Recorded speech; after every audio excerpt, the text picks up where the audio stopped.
Fala família, muito prazer. Para quem não me conhece, eu sou o Marcel. Na aula de hoje a gente vai voltar a analisar a Renner. A gente já analisou ela em algumas aulas passadas na parte de análise dos demonstrativos financeiros, então achei interessante a gente trazer o case dela e também fazer a análise dos riscos de curto prazo. Então, para fazer essa análise, a gente já fez um primeiro passo, que é analisar o capital circulante líquido e verificar se a empresa ela tem capacidade de honrar seus compromissos de curto prazo. No caso da Renner, a gente já descobriu que ela tem essa capacidade, analisando o saldo em tesouraria e analisando a necessidade de capital de giro, ou necessidade de investimento em giro, o pessoal conhece como NIG ou NCG. E então a gente verifica que a empresa, nesse período aqui de 2017 a 2019, ela teve uma variação interessante aqui no saldo em tesouraria, que ela passou de conservador para agressivo para conservador novamente.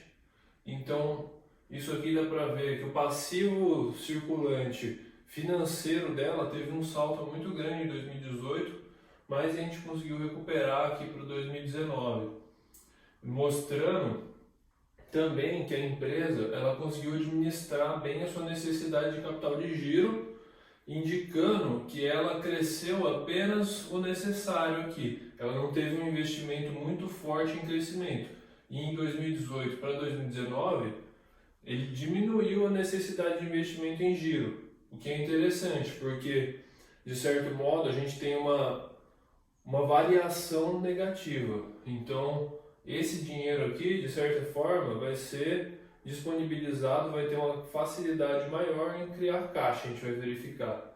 Se a gente analisar o ciclo de caixa da empresa, lembra que a gente tem duas componentes para verificar na NIG quando ela é positiva: o ciclo de caixa e o volume de atividades. Se a gente verificar que a NIG, aqui no nosso caso, ela caiu de 2018 para 2019, a gente tem que verificar como que o ciclo de caixa se comportou também nesse período. E a gente vê que ele diminuiu de 150 para 148 em 2019. Interessante, porque ele tem um controle mesmo com o volume de atividade crescendo. Se a gente verificar, eu trouxe o dado da receita líquida aqui.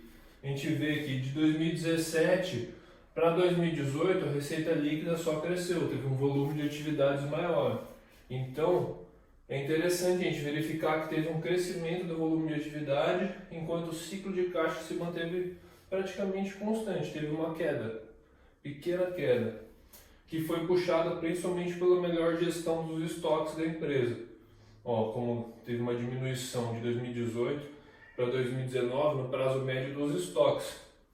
Como a gente viu na nossa análise também, vou deixar aqui no card, análise dos ativos, a gente entendeu que teve um aumento no contas a receber da empresa. O aumento do contas a receber mostra que a empresa geriu de certa forma para ter um maior prazo aqui. Provavelmente ela quer receber uns juros disso, ela tem que ter um ganho para ter um maior prazo de recebimento.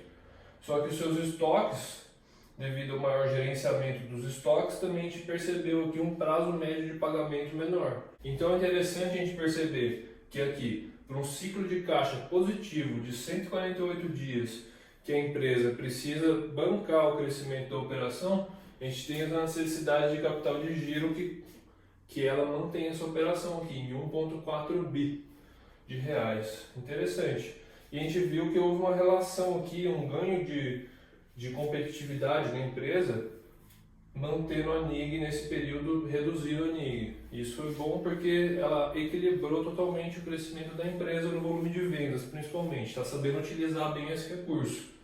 Então a gente pode ver, se a gente terminar essa análise, analisando a taxa de conversão da empresa, a gente vai poder relacionar a NIG e a receita também com isso. Então aqui nessa parte, se a gente analisar a demonstração de fluxo de caixa, lá onde tem o fluxo de caixa operacional, a gente vai ter que preparar o ajustado, que é encontrar a nossa parcela que é paga de IR e CSLL e somar aqui. A gente tem que somar, no caso, excluir esse efeito.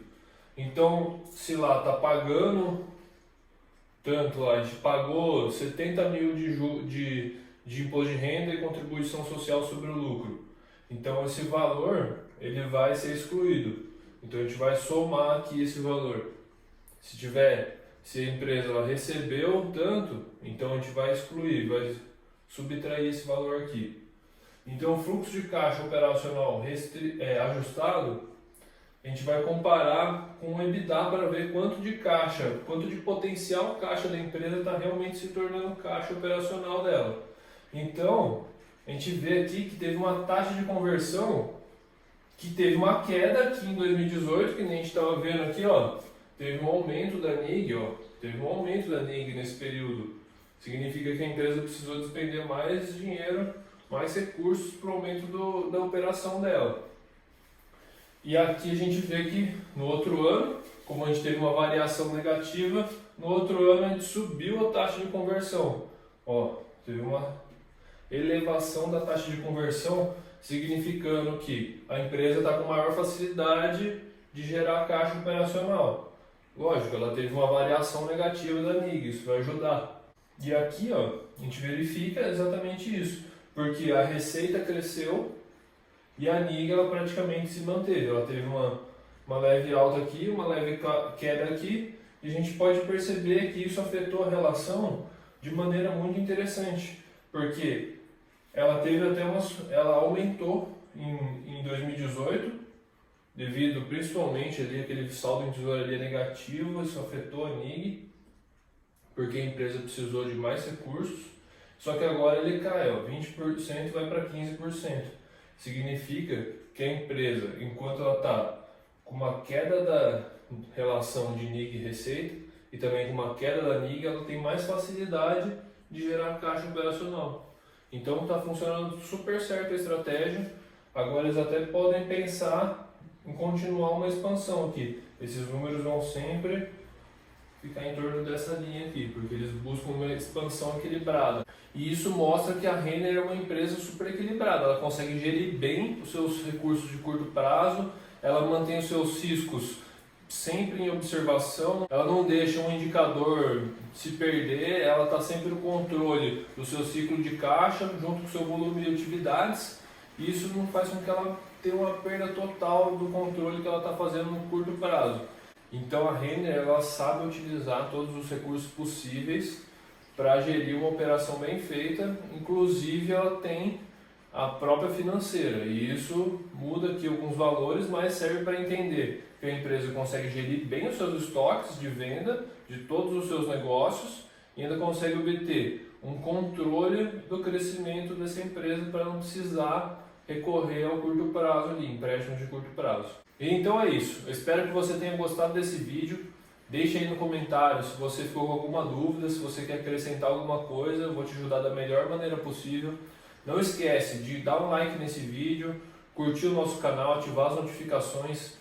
Se possível, segue a gente também no Instagram, eu sempre posto coisa relevante lá, que vai dar certinho aqui o tema dessa aula. E muito obrigado e até a próxima aula.